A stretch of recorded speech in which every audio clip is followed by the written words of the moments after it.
The telegram arrived in Sheridan, Wyoming on a Tuesday afternoon in May of 1883, and when Benjamin Wade read it for the third time, he decided that marrying a complete stranger was probably less foolish than losing his ranch to the bank. He stood on the weathered porch of his ranch house, the paper crumpling slightly in his calloused hands as he watched dust devils dance across the brown prairie grass that stretched toward the Bighorn Mountains in the distance. His father had built this place from nothing, had died defending it from rustlers, and Benjamin would be damned if he let it slip away because some banker in town decided the note was due, and a single man was too much of a risk. The solution had come from an unlikely source. His neighbor, Martha Henderson, had a niece back east who needed a fresh start. The details were vague, something about a scandal that was not of her making, but enough to ruin her prospects in Philadelphia. Martha had proposed the arrangement with the bluntness of a woman who had survived 3 Wyoming winters and buried 2 husbands. The girl needed a home and respectability. Benjamin needed a wife to satisfy the bank's requirements for extending his loan. It was business, pure and simple. He had written back agreeing to the terms within a day. What choice did he have? The ranch needed new breeding stock. The irrigation system he had been planning would make the difference between scraping by and actually prospering. And none of it mattered if Albert Morrison at the First Bank of Sheridan called in his note. A wife meant stability in the eyes of the bank. A wife meant he was settling down, putting down roots, becoming the kind of reliable man who paid his debts. The wedding was arranged for 1 week after her arrival, giving them just enough time to meet and make it legal. Benjamin had signed the papers Morrison required, promising that he would be a married man by June 1st, or the extension would be void. Now it was May 23rd, and according to Martha's last telegram, her niece would arrive on the afternoon stage. Benjamin washed his face in the basin on the porch, changed into his one good shirt, and rode into town on his bay gelding. Sheridan was growing, transformed from a scattered collection of tents and rough cabins into a proper town with a main street, a hotel, 3 saloons, a general store, and the bank that currently owned a piece of his soul. The arrival of the railroad 2 years prior had changed everything, bringing civilization and commerce and complications. He tied his horse outside the stage office and waited, his stomach tight with an anxiety he would not name. Other men were waiting too, a couple of ranch hands hoping for supplies. Old Sam Peterson, who seemed to spend most of his time watching the comings and goings of the town. The stage was late, as it often was, and the sun beat down with the particular intensity of a Wyoming spring that promised a brutal summer ahead. When the stage finally rattled into view, covered in trail dust and moving at a pace that suggested exhausted horses, Benjamin felt his mouth go dry. This was really happening. He was about to meet the woman he had agreed to marry, a woman whose first name he knew was Teresa, but whose face he had never seen, whose voice he had never heard, whose temperament was a complete mystery. The driver set the brake and jumped down, opening the door with a practiced movement. 2 passengers emerged. The first was a traveling salesman Benjamin recognized from previous visits, a portly man who immediately began complaining about the state of the roads. The second was a woman in a dark blue traveling suit that had seen better days, a small carpetbag in her gloved hand, and a larger trunk being handed down by the driver. Benjamin's first thought was that Martha had lied about her niece's age. This was no girl but a woman, perhaps 23 or 24, with rich brown hair tucked under a practical bonnet and a face that was striking rather than pretty. She had strong features, a determined chin, and eyes that swept the street with an assessment that seemed to miss nothing. She looked tired and wary, and when those eyes landed on him, he saw her shoulders straighten as if preparing for battle. He approached slowly, pulling off his hat. "Miss Harper, you must be Mr. Wade." Her voice was lower than he expected, with the crisp Eastern accent that marked her as clearly foreign to this territory as a peacock in a henhouse. She did not smile. "Benjamin, just Benjamin is fine." He gestured toward her trunk. "I have a wagon. It is a half-hour ride to the ranch." "I see." She glanced around the street at the rough buildings and the rougher men who had stopped to stare at the new arrival. "My aunt said Sheridan was civilized. It is getting there. We have a church now and a school." He picked up her trunk, surprised by its weight. "Did you bring your entire library, books and some other necessities? I was told the selection here might be limited." "That would be accurate." He loaded the trunk into his wagon and offered his hand to help her up onto the seat. She hesitated for just a moment before taking it, and even through their gloves, he felt something like lightning run up his arm. She must have felt it too, because she pulled her hand back quickly once she was settled, folding both hands primly in her lap. The ride out to the ranch was awkward. Benjamin tried to point out landmarks, the creek where he watered his cattle, the stand of cottonwoods that marked the boundary of his property, the distant mountains that still held snow on their peaks. Teresa Harper responded with polite murmurs but volunteered nothing about herself. She sat straight-backed and tense, and Benjamin found himself acutely aware of the rough state of his wagon, the dust on his boots, the fact that he probably smelled like horse and hard work. When the ranch house came into view, he watched her face for a reaction. It was not much, just a simple wooden structure with a porch, a barn, and several outbuildings, but it was solid and it was his. Her expression remained carefully neutral. "It is not what you are accustomed to," he said, and it was not quite a question. "No," she agreed.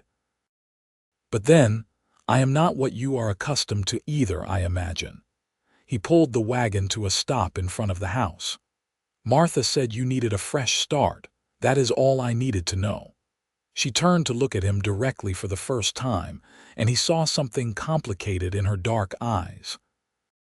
"That is generous of you, considering you are binding yourself to a stranger based on an old woman's recommendation.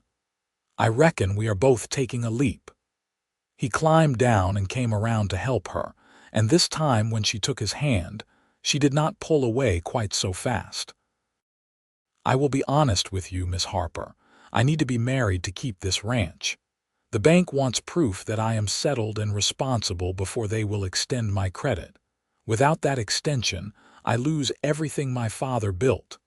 So I am a means to an end." She said it without apparent emotion, merely stating a fact. "That was the agreement, yes." He met her gaze steadily. "A marriage of convenience. You get a home and a name without scandal. I get to keep my land. We can make it work if we are both practical about it." Teresa nodded slowly. "Then we understand each other. I can be practical, Mr. Wade. Benjamin." "Benjamin." She tried the name out as if testing its weight. "Where shall I put my things?" He showed her into the house, into the bedroom that had been his parents' and that he had spent the last week cleaning and airing out. His own belongings he had moved to the small room off the kitchen that his father had used as an office.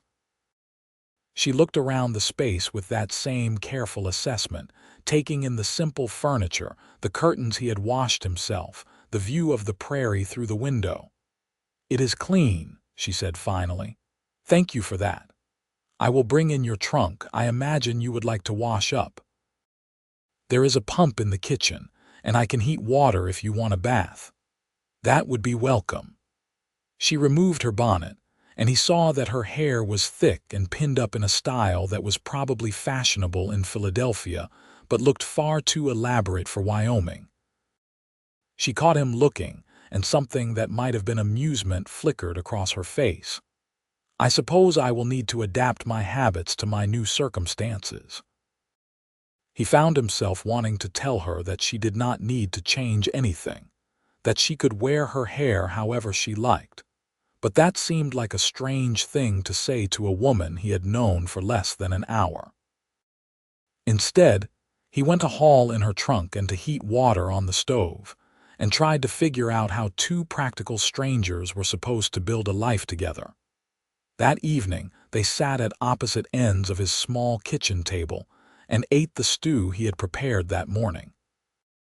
She was a delicate eater, but she finished everything on her plate without complaint, even though he knew the food was plain compared to what she must be used to.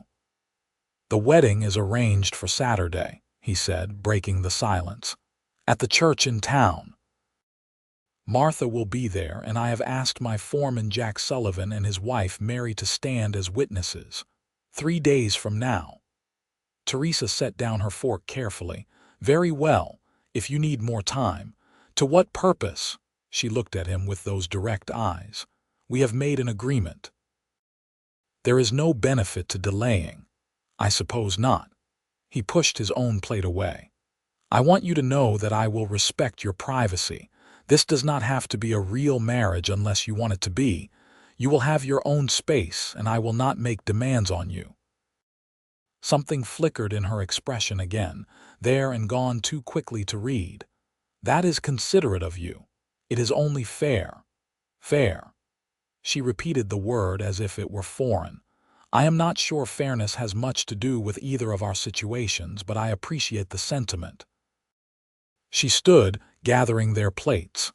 "Let me wash these. You have done enough for today." He wanted to argue, but something told him she needed a task, something to occupy her hands and her mind. So he let her wash while he dried, and they worked in silence as the sun set beyond the window, painting the prairie in shades of gold and crimson. That night, Benjamin lay in his small room and listened to the sounds of another person in his house. The creak of floorboards, the rustle of fabric, the gentle splash of water in the basin. For 3 years since his father's death he had lived alone, had grown accustomed to solitude. Now there was a stranger sleeping in the next room, a woman who would soon be his wife, and he had no idea if he had made the best decision of his life or the worst. The next 3 days passed in a strange dance of proximity and distance. Teresa rose early, earlier even than Benjamin, and by the time he came in from checking on the cattle, she had made coffee and breakfast. She cleaned the house with a thoroughness that suggested she either enjoyed the work or needed the distraction. She asked careful questions about the ranch, about the town, about Wyoming territory, and she listened to his answers with focused attention. She did not talk about Philadelphia or what had driven her west. She did not talk about her family, beyond acknowledging that her parents were dead, and her Aunt Martha was her only close relation. She moved through the house like a ghost, present but not quite real, and Benjamin found himself watching her when he thought she would not notice, trying to understand the mystery she presented. On Friday afternoon, Martha Henderson arrived in her own wagon, a whirlwind of energy and practical concern. She swept Teresa into a fierce hug and then held her at arm's length, examining her with a critical eye. "You look tired," Martha announced. "Has Benjamin been treating you well?" "He has been a perfect gentleman," Teresa said, and there was something in her tone that Benjamin could not quite interpret. "Good. Because if he had not been, I would have words." Martha turned her sharp gaze on Benjamin. "My niece is precious to me, young man. This arrangement was my idea, but if you do not treat her with respect, you will answer to me." "I understand, madam. See that you do." Martha softened slightly. "Now then, Teresa, I have brought your wedding dress. It was mine for my first wedding, and I think it will fit you well enough. Come, let us try it on and make any adjustments needed." The two women disappeared into the bedroom, and Benjamin escaped to the barn, where Jack Sullivan was checking on one of the horses that had thrown a shoe. "Big day tomorrow." Jack said without looking up from his work. He was a lean man of about 40, weathered by sun and experience, and he had been working on the Wade Ranch since Benjamin's father first hired him 15 years ago. Yes. You nervous? Should I be? Jack straightened, giving Benjamin a long look. Most men are nervous before their wedding. Even when they know the woman. This is different. Is it? Jack pulled a rag from his pocket and wiped his hands. You are still taking vows, still binding yourself to another person for life. The reasons do not change the reality. Benjamin leaned against the stall door. Did Martha tell Mary the whole story? Enough of it. Mary thinks you are being noble, helping a woman in distress while solving your own problem. She is a romantic, my wife. Jack's tone was dry but affectionate. I think you are both taking a hell of a risk, but it is your risk to take. What would you do? I would have sold the ranch and started over somewhere else. Jack held up a hand before Benjamin could protest. But I am not you, and I did not watch my father build this place from nothing and die protecting it. I understand why you are doing this. I just hope you both know what you are getting into. Benjamin had no answer to that, and he was saved from having to find one by Martha calling from the house that it was time for supper. The four of them ate together, Martha keeping up a steady stream of conversation that required minimal participation from anyone else. Teresa was quiet, but Benjamin noticed that she seemed more relaxed around her aunt, the careful mask slipping just enough to reveal glimpses of the person beneath. After Martha left, promising to return early the next morning, Benjamin and Teresa were alone again. She stood on the porch watching the stars emerge in the vast Wyoming sky, and he stood beside her, maintaining a careful distance. "Are you having second thoughts?" he asked. "Constantly." She did not look at him. "But I have nowhere else to go and no other options that do not involve surrendering everything I value about myself. So I will marry you tomorrow, and I will do my best to be a good wife, at least in the eyes of the world. That is all I ask. Is it?" Now she did turn, and even in the dim light from the house, he could see the intensity in her expression. "Because I think there is more to you than a man who would marry for purely practical reasons. I have been watching you, Benjamin Wade. You care about this land in a way that goes beyond ownership. You speak to your horses like they are friends. You have been unfailingly kind to me even though I have given you little reason to be. That is not a man who thinks of marriage as merely a business arrangement." He felt exposed, as if she had seen straight through to something he had not admitted to himself. "What do you want me to say?" "Nothing. I am simply observing that we may both be fooling ourselves about the nature of what we are doing." She turned back to the sky. "In Philadelphia, I was engaged to a man my father chose. He was respectable and wealthy and completely suitable. He was also cruel in small ways that no one else saw. When he decided he wanted a younger, prettier bride with better connections, he made sure that I was the one who suffered social consequences.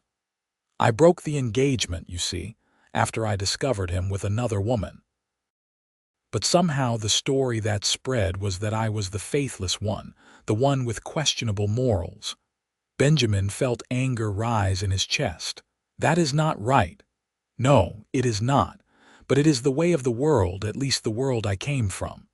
She wrapped her arms around herself. "When Aunt Martha wrote and told me about this opportunity, I knew it was my only chance. But I promised myself that I would not enter another marriage based on lies or illusions. So I am telling you the truth. I am damaged goods in the eyes of society. You are getting exactly what the gossips would say, a fallen woman desperate enough to flee across the country to marry a stranger.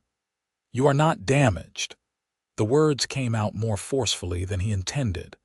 "You are a woman who was wronged and who had the courage to start over." "That is not the same thing at all." She looked at him again, and this time there was something vulnerable in her expression, something that made his heart ache in a way he had not expected. "You really believe that?" "I do." They stood in silence for a long moment, and something shifted between them, some wall beginning to crack. Then Teresa shivered slightly in the cool evening air, and the moment passed.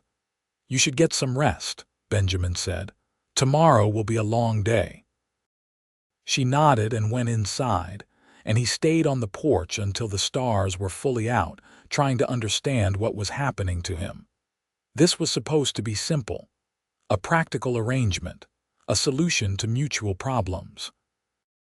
But when Teresa Harper looked at him with those dark, honest eyes, he felt anything but practical.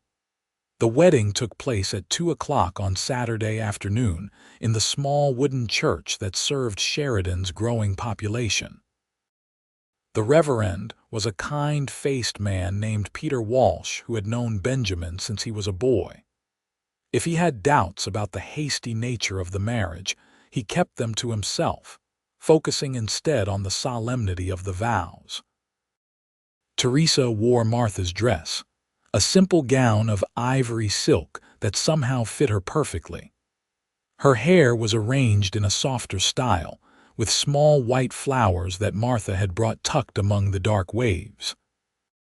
When Benjamin saw her walking down the short aisle with Martha at her side, something in his chest constricted.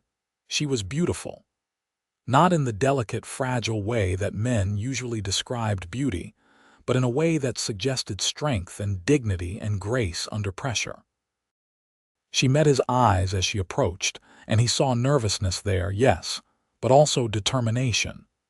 She was going through with this, seeing it through to the end, and he felt a sudden fierce admiration for her courage. The ceremony was brief. They exchanged vows, voices steady if not enthusiastic.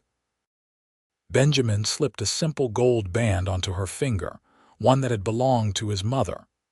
Teresa's hand trembled slightly in his, but she did not pull away.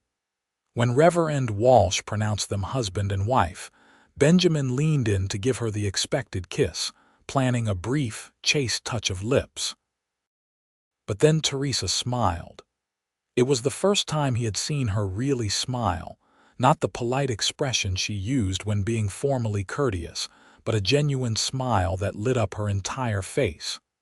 It transformed her, made her radiant, and for a moment Benjamin forgot everything. He forgot the bank, forgot the practical arrangement, forgot his own plan to keep this marriage at a safe distance. He forgot everything except the fact that this remarkable woman was now his wife, and the kiss that was supposed to be perfunctory became something else entirely. When they finally broke apart, both slightly breathless, Martha was beaming and Jack was grinning and Reverend Walsh was clearing his throat gently. Teresa's cheeks were flushed, and she looked as stunned as Benjamin felt.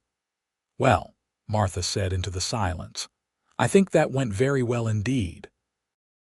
The small reception at Martha's house was a simple affair, just the wedding party and a few neighbors who wanted to wish the couple well. Mary Sullivan had made a cake, and there was coffee and conversation. People offered congratulations and advice in equal measure. Benjamin shook hands and accepted backslaps, but his attention kept drifting to Teresa. She was talking with Mary, and he watched as she laughed at something the other woman said. It was a different laugh than her smile, lighter and more musical, and he found himself wanting to hear it again. She caught him watching and raised an eyebrow in question. He just shook his head, unable to explain what he was thinking, and she returned to her conversation with a small smile playing at her lips. When they finally left for the ranch, the sun was setting and the air was cooling. Teresa sat beside him on the wagon seat, close enough that their shoulders brushed with the movement of the vehicle. She had changed back into her traveling suit, but she still wore the flowers in her hair. "That went well," she said after a while. "It did. Your friends seem like good people." "They are." He hesitated, then added, "They could be your friends too if you want. I would like that. She paused. Mary invited me to join her sewing circle next week. Apparently, a group of women get together every Thursday afternoon. You should go. I think I will. She turned to look at him, and in the fading light her expression was unreadable. About that kiss. Benjamin felt heat rise in his face. I apologize if I overstepped. Did I seem like I objected? No, but I said I would respect your privacy, and I meant it. The kiss was just for show. Was it? She tilted her head slightly. Because it felt rather real to me. He did not know what to say to that. The kiss had felt real to him too, more real than anything he had experienced in a long time. But admitting that seemed dangerous, like it might upset the careful balance they had been maintaining. Teresa took pity on his silence. I am not trying to trap you into anything, Benjamin. I am simply acknowledging that perhaps our practical arrangement is not as simple as we thought. No, he agreed quietly. Perhaps not. They rode the rest of the way in contemplative silence. When they reached the ranch, Benjamin helped her down from the wagon, and this time when their hands touched, neither of them pulled away quickly. They stood there for a moment, close enough that he could smell the faint scent of the flowers in her hair, could see the flecks of gold in her dark eyes. So what happens now? Teresa asked softly. I suppose we figure it out as we go. She nodded. I can live with that. That night, they sat together on the porch as had become their habit. But this time Teresa sat closer, and when her hand found his in the darkness, he held it gently. They did not talk much, just watched the stars and listened to the sounds of the prairie, and Benjamin thought that perhaps this strange marriage might become something more after all. The next weeks fell into a rhythm that was both comfortable and charged with unspoken tension. Benjamin taught Teresa about the ranch, and she proved to be a quick learner. She was not afraid of hard work or of getting dirty, and she approached each new task with the same focused determination he had seen in everything she did. When one of the cows had trouble birthing and Benjamin had to help deliver the calf, Teresa held the lantern steady and did not flinch at the blood or the mess. You did well, he told her afterward as they washed up. I read a book about animal husbandry once. It did not quite prepare me for the reality, but it helped. She dried her hands on a towel. Is the calf going to be all right? Should be. The mother too, thanks to you keeping calm. I am good at keeping calm. I have had a lot of practice. She said it lightly, but he heard the weight beneath the words. Teresa. He waited until she looked at him. You do not have to pretend with me. If something bothers you, you can say so. Can I? She studied his face. What if I said that this whole situation bothers me? Not because you have been anything but kind, but because I do not know what I am supposed to be to you. A wife in name only, a partner. Something else entirely. Benjamin set down his own towel. What do you want to be? I do not know yet. She moved closer, and he could see his own confusion reflected in her eyes. But I think I want the chance to find out without pretending that there is nothing between us but a business arrangement. There is more than that, he admitted. There has been since that day at the church, maybe even before, when I smiled. Yes, and you forgot all about keeping things practical and distant. It was not quite a question, completely forgot. This time when she smiled, it was soft and a little uncertain, but no less beautiful for it.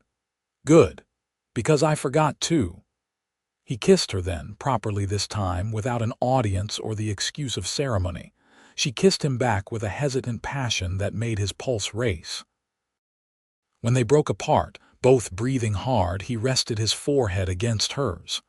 I should probably court you properly, he said, even though we are already married. Teresa laughed, that musical sound he loved. I think we are doing everything backward. Does that bother you?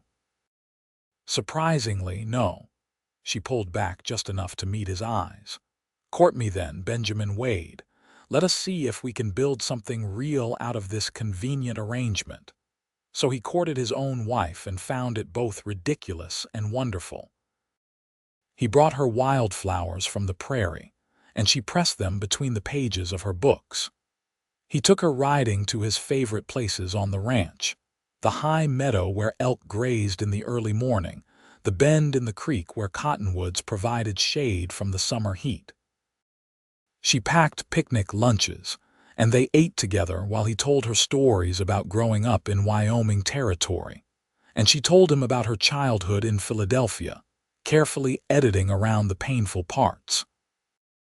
She joined Mary's sewing circle and came home with gossip and laughter and a growing circle of friends.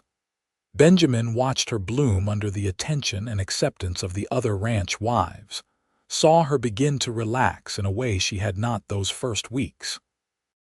When they went to town together, people greeted them as a couple, and he felt a fierce pride in introducing her as his wife.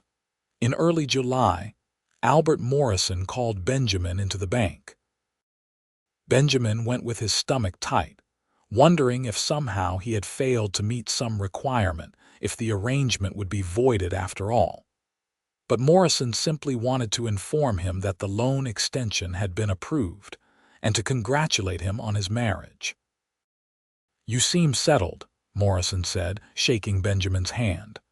"That is what we like to see. A man with a wife has something to work for, something to build toward. I think you will make good on this investment, Wade." Benjamin left the bank with the papers in his hand and a strange feeling in his chest. He had what he wanted. The ranch was secure. But somewhere along the way, the reason for the marriage had stopped mattering.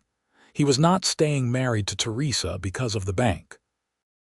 He was staying married to her because the thought of life without her had become unbearable. He found her in the garden she had started behind the house, her skirts kilted up and dirt under her fingernails as she tended the vegetables she had planted. She looked up at his approach and shaded her eyes against the sun. "How did it go?" "The loan is approved. The ranch is safe." He helped her to her feet, not caring about the dirt. "Thank you. I did not do anything. This was all you." "No." He kept hold of her hands. "You were the reason it worked. You made them believe I was settled and responsible. Hell, you made me believe it." She searched his face. "Benjamin, what are you saying?" "I am saying that I do not want this to be an arrangement anymore. I do not want separate rooms and careful distance. I want a real marriage with you if that is something you want too." For a moment, she just looked at him and he held his breath. Then she smiled, that smile that had changed everything, and stood on her toes to kiss him. "I want that too," she whispered against his lips.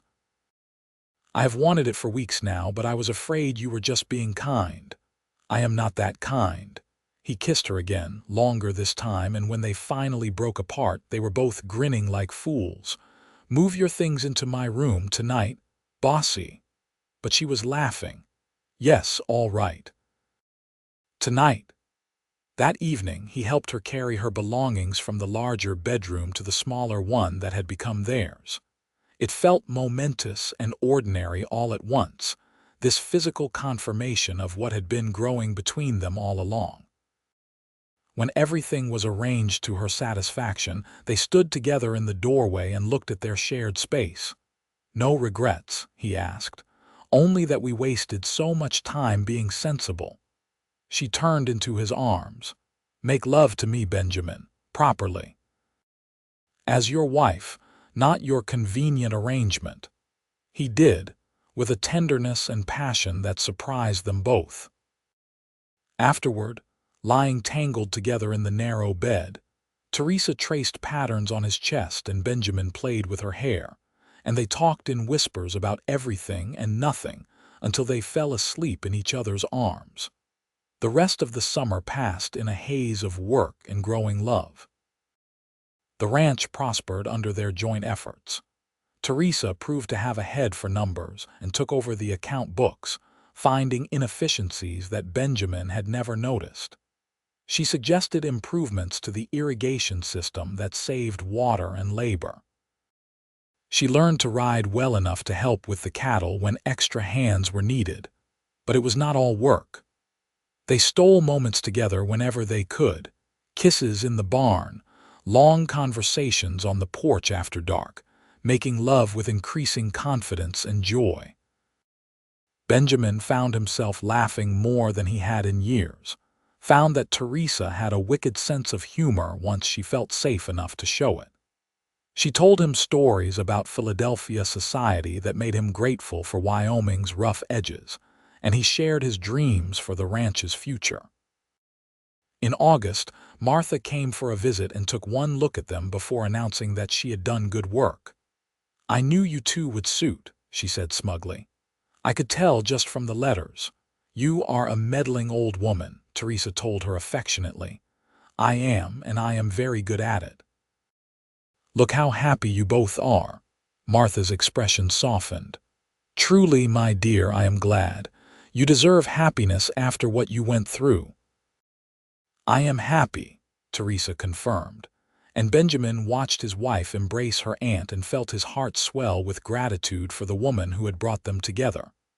As autumn painted the mountains in gold and crimson, they hosted their first real social gathering. Jack and Mary came, along with several other neighboring families, and they roasted a steer and danced to fiddle music under the stars. Benjamin waltzed with his wife, if you could call their stumbling attempts at the formal dance a waltz, and did not care that they were probably making fools of themselves. Teresa was laughing, her head thrown back, her eyes bright with joy, and he had never seen anything more beautiful. "I love you," he said, and watched her eyes widen. She stopped moving, right there in the middle of the makeshift dance floor with everyone around them. "What did you say?" "I love you," Teresa weighed. "I think I started falling in love with you the moment you smiled at me in that church, and I have been falling ever since." Tears filled her eyes. "I love you too, so much it scares me sometimes."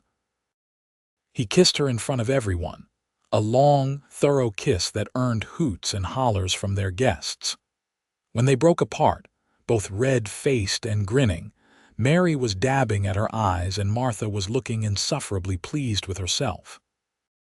That night, alone again, they made love with a new depth of feeling, whispering declarations between kisses, promising forever with their bodies and their hearts. Winter came early that year, with snow in October and bitter cold that lasted through March.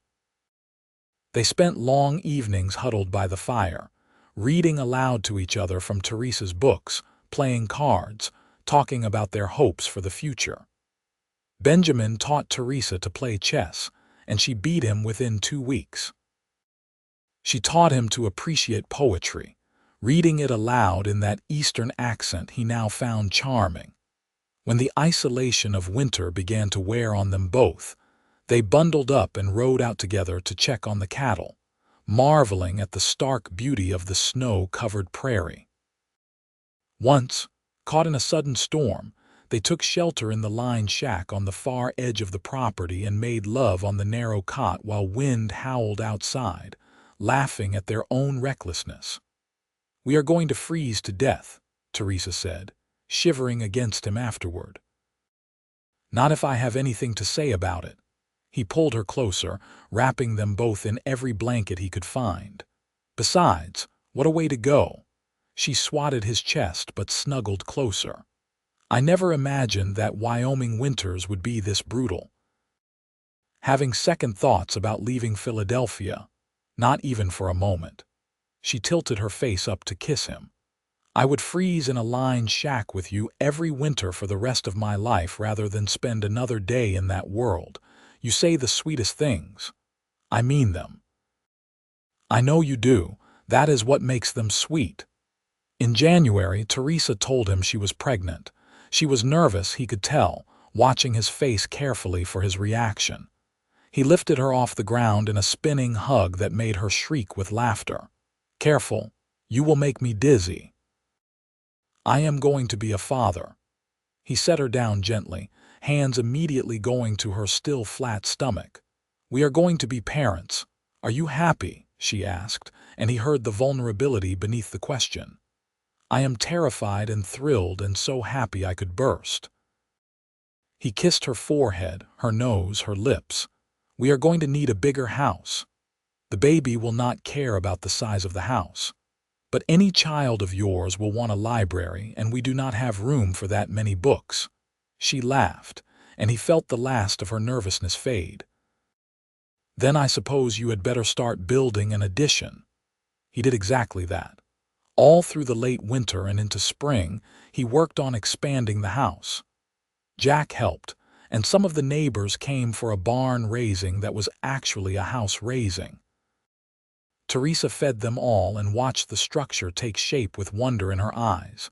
"You are really doing this," she said one evening as they surveyed the progress. "Of course I am. I told you we needed more space." "I know, but I did not quite believe you would actually build it." She leaned against him. "You are going to be a wonderful father." "How do you know?" "Because you are a wonderful husband." She turned in his arms. "Because you keep your promises and you work hard for the things you love and you have the biggest heart of anyone I have ever known." Teresa. He did not know what else to say, so he just held her, this woman who had come into his life as a convenient solution and become everything. The baby was born in late August of 1884, a boy they named Thomas after Teresa's father and Henry after Benjamin's. He came into the world squalling with indignation, and when the doctor placed him in Benjamin's arms for the first time, Benjamin understood the meaning of unconditional love. "He looks like you," Teresa said from the bed, exhausted but smiling. "He has your nose. Poor child." "Your nose is perfect." Benjamin carried the baby to her, watching as she cradled their son against her chest. "You are perfect, both of you." Those first months were exhausting and wonderful. Benjamin learned to change diapers and walk the floor at 2 in the morning when Thomas would not sleep. Teresa nursed the baby and sang lullabies in a voice Benjamin had never heard her use before, soft and sweet. They took turns being tired, being overwhelmed, being completely in love with the tiny person who had turned their lives upside down. Martha came to help for 2 weeks and was horrified by the primitive conditions, but Benjamin noticed that she held her grandnephew with surprising gentleness, and that her eyes were wet when she finally left. By the time Thomas was 6 months old, Benjamin could not imagine life without him.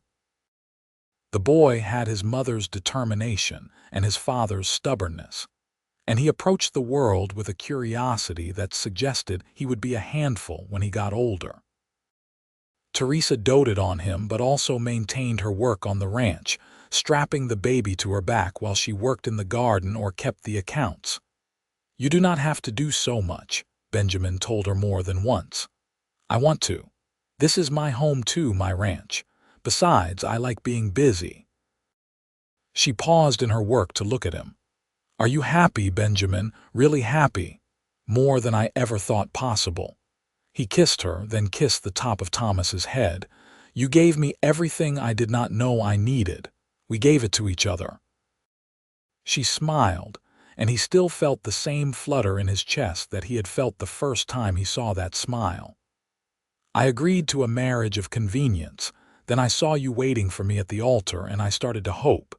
Then you kissed me, and I knew I was in trouble. Good trouble. The best trouble." As the years passed, the Wade Ranch grew and prospered. Benjamin expanded the herd, built new outbuildings, established a reputation for quality cattle that spread throughout Wyoming territory and beyond. Teresa's organizational skills and business acumen became essential to their success, and more than once Benjamin credited her with saving them from costly mistakes. Thomas was joined by a sister, Elizabeth, in 1886, and then another boy, Robert, in 1888. The house expanded again to accommodate their growing family, and what had started as a simple ranch house became a true home, filled with laughter and noise and love. Benjamin taught his children to ride and rope, to respect the land and the animals that sustained them. Teresa taught them to read and think, bringing culture and learning to the Wyoming prairie. Together, they built a legacy that was about more than land or cattle, about more than money or status. They built a family founded on love that had grown from the most practical of beginnings. On a warm evening in June of 1895, Benjamin and Teresa sat on their porch watching their children play in the yard. Thomas, almost 11, was teaching Elizabeth how to skip stones in the creek while Robert chased after them. The sun was setting over the mountains, painting the sky in colors that still took Benjamin's breath away even after all these years in this territory. "You ever think about how this started?" Teresa asked, her hand finding his as naturally as breathing. "Sometimes." He lifted her hand to his lips. "Do you? I think about getting off that stage, terrified and trying not to show it. I think about seeing you standing there, this stern-faced cowboy who I was supposed to marry." She laughed softly. "I thought you would be horrible. I was prepared to endure a marriage to a rough, uneducated rancher who probably drank too much and never bathed. I am very glad I exceeded those expectations. You exceeded every expectation I had." She turned to face him. "I came here running from a scandal, from a life that had fallen apart, expecting nothing more than survival. You gave me a home and a family and a love I did not know existed outside of books. You gave me everything, Teresa. Before you, this ranch was just a piece of land I was trying to keep. You made it a home. You made me want to be better, do better." He pulled her close. "That smile of yours destroyed all my careful plans. I am not sorry. Neither am I."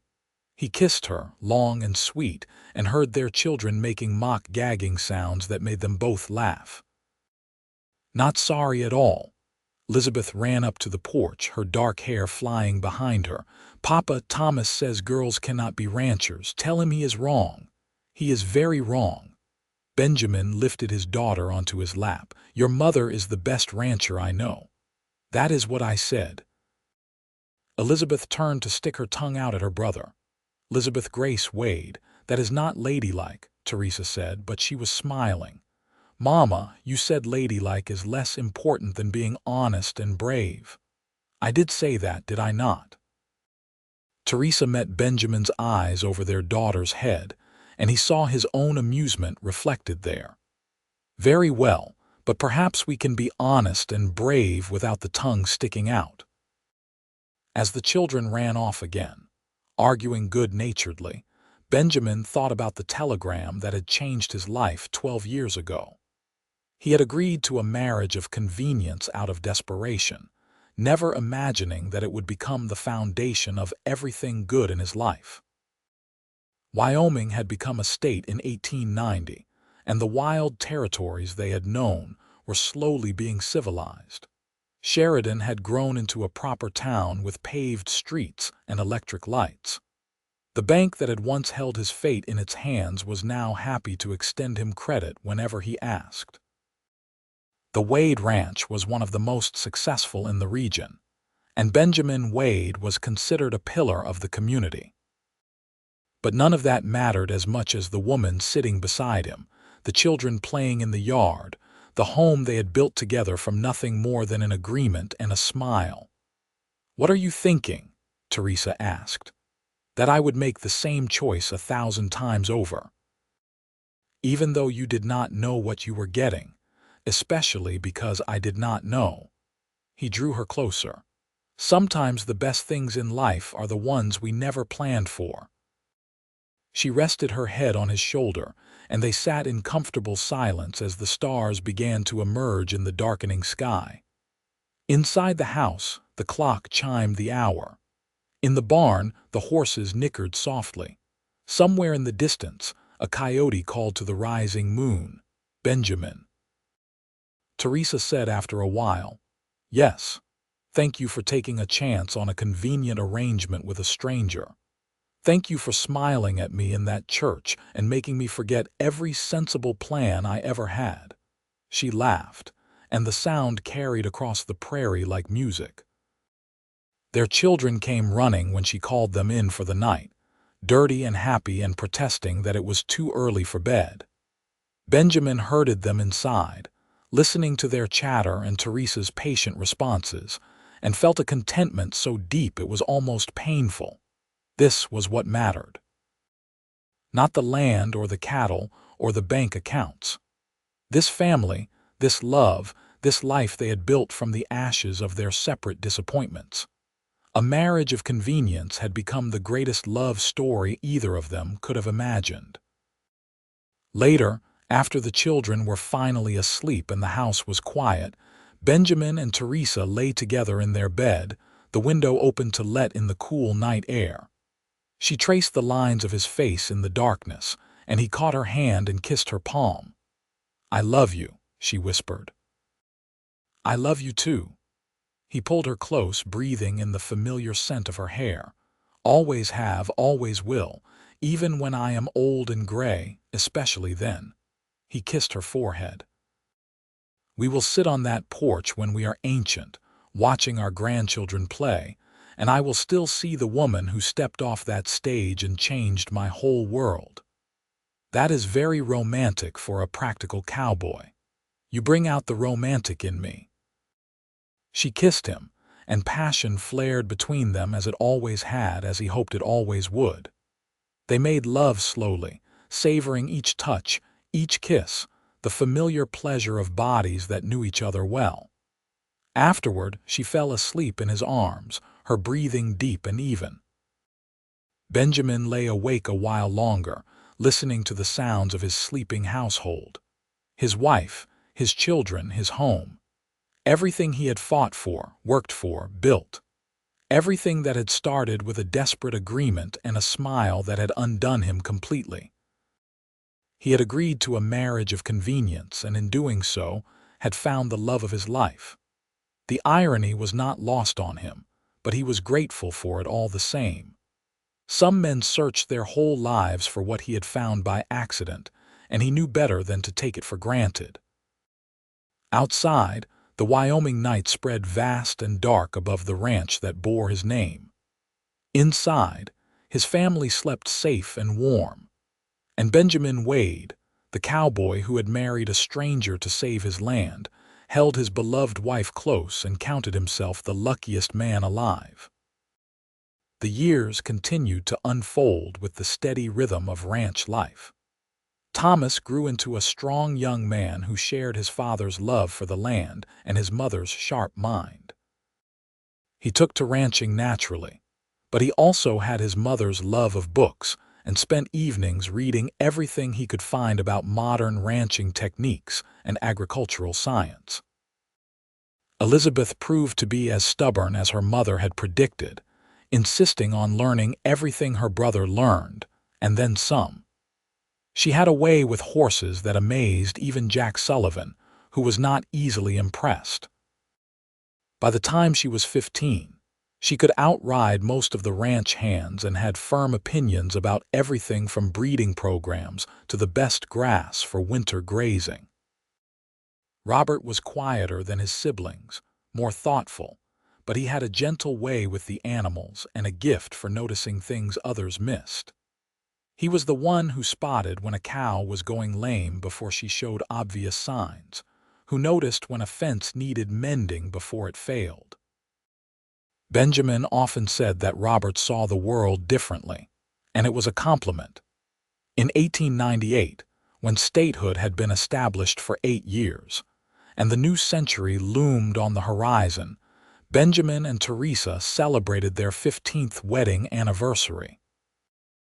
Their children planned a surprise party, inviting neighbors and friends from town, and Benjamin stood in his own home surrounded by people who loved them and marveled at how different his life was from what he had imagined. "Speech," someone called out, and others took up the chant. Benjamin looked at Teresa, who nodded encouragingly, so he cleared his throat and tried to find words adequate to the moment. 15 years ago, I married a woman I had just met because I needed to save this ranch. It was a business arrangement, pure and simple. He paused, hearing the murmurs of surprise from those who had not known the story. What I did not count on was falling in love with her. What I did not expect was that this stranger from Philadelphia would become my best friend, my partner, the love of my life. He turned to Teresa, who had tears in her eyes. You have made every day an adventure. You have challenged me, supported me, loved me even when I did not deserve it. You have given me 3 incredible children and built a home that is more than just walls and a roof. I would not trade a single moment of these 15 years, not the hard times or the good times, because all of it has been with you. He raised his glass.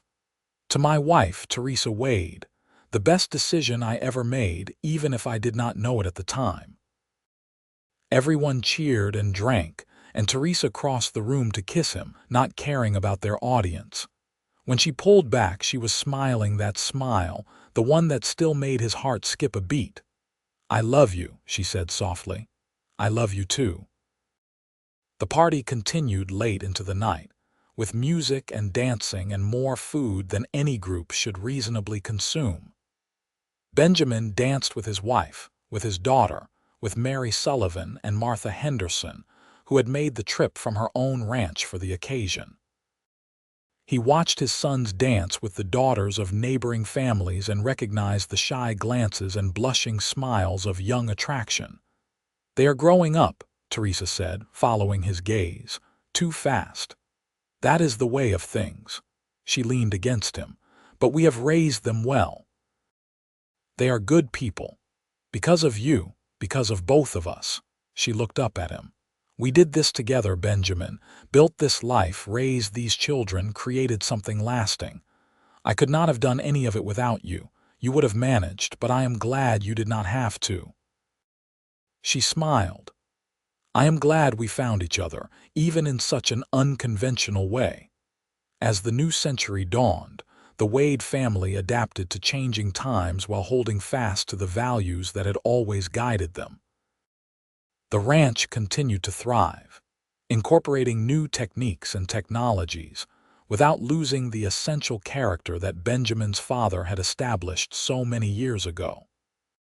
Thomas married in 1902, bringing home a spirited young woman named Catherine who fit into the family as if she had always belonged.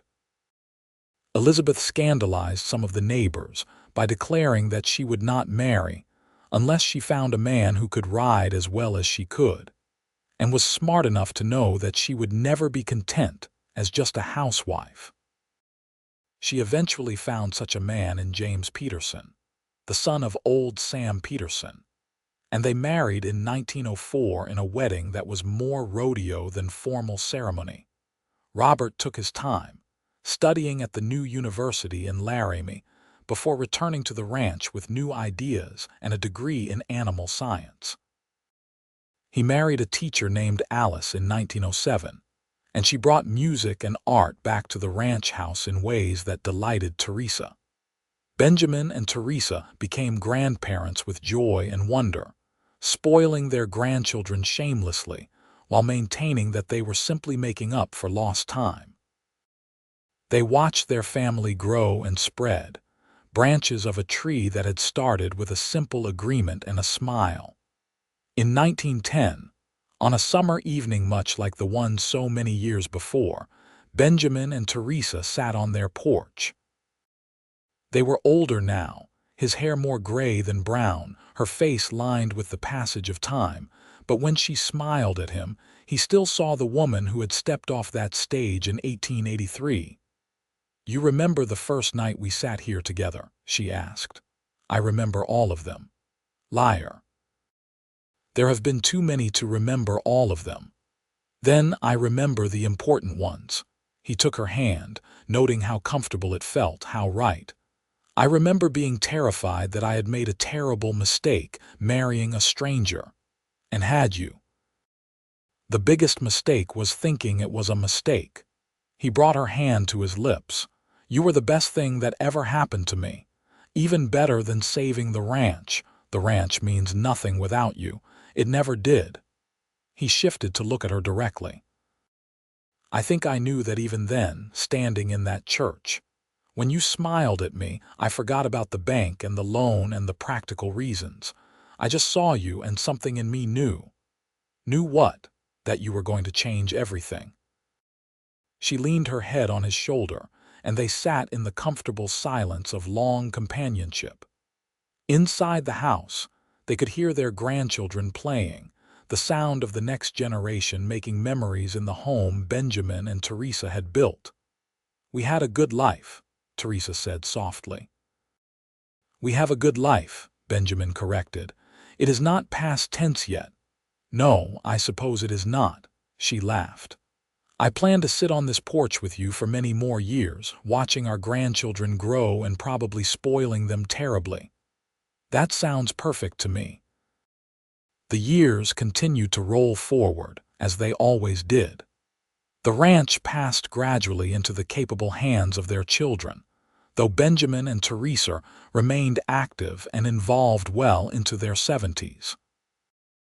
They saw Wyoming continue to change and grow, saw automobiles replace horses on many roads, saw telephones and electricity become commonplace. But some things never changed. Benjamin still reached for Teresa's hand when they sat together. She still smiled at him in a way that made his heart skip. They still loved each other with a depth and constancy that had only grown stronger with time. When they celebrated their 40th anniversary in 1923, surrounded by children and grandchildren and even a few great-grandchildren, Benjamin stood to make another speech. 40 years ago, I agreed to marry a woman I had never met because I needed to save my ranch. It was the most practical, sensible decision I thought I would ever make. He paused, looking at Teresa with all the love in his heart showing on his face. Then she smiled at me, and I forgot all about being practical or sensible. I forgot about agreements and arrangements. I fell in love, completely and irrevocably, and I have stayed in love every day since. He crossed to where she sat and knelt beside her chair, taking her hand just as he had 40 years before. "Thank you for taking a chance on a desperate cowboy. Thank you for building a life with me, for loving me, for being my partner in everything. You are the best part of me, Teresa Wade, and I am grateful for every moment we have had together." Teresa's eyes were bright with tears, but she was smiling. "Get up here, you foolish man. You will hurt your knees." "My knees are fine." But he stood anyway, pulling her up with him and into his arms. "I love you. I love you too." She kissed him, and their family applauded and cheered, and Benjamin Wade knew that his life had been everything he could have hoped for and more than he had dreamed possible. They had started as strangers bound by necessity and grown into partners bound by love. They had built a family, a legacy, a life that mattered. And it had all begun with a practical agreement and a smile that had changed everything. As the sun set over the Wyoming prairie that evening, painting the land in shades of gold and crimson just as it had for decades, Benjamin and Teresa stood together on their porch. They were surrounded by the evidence of their life together, the children and grandchildren who carried their legacy forward, the ranch that had started all of this and had become so much more than just land. "No regrets?" Benjamin asked, as he had asked so many times over the years. "Not a single one," Teresa answered, as she always did. And as the stars began to appear in the vast Wyoming sky, they held each other close and counted themselves blessed beyond measure. A marriage of convenience had become the greatest love story of their lives, proof that sometimes the best things come from the most unexpected beginnings, and that a single smile can change the course of two lives forever.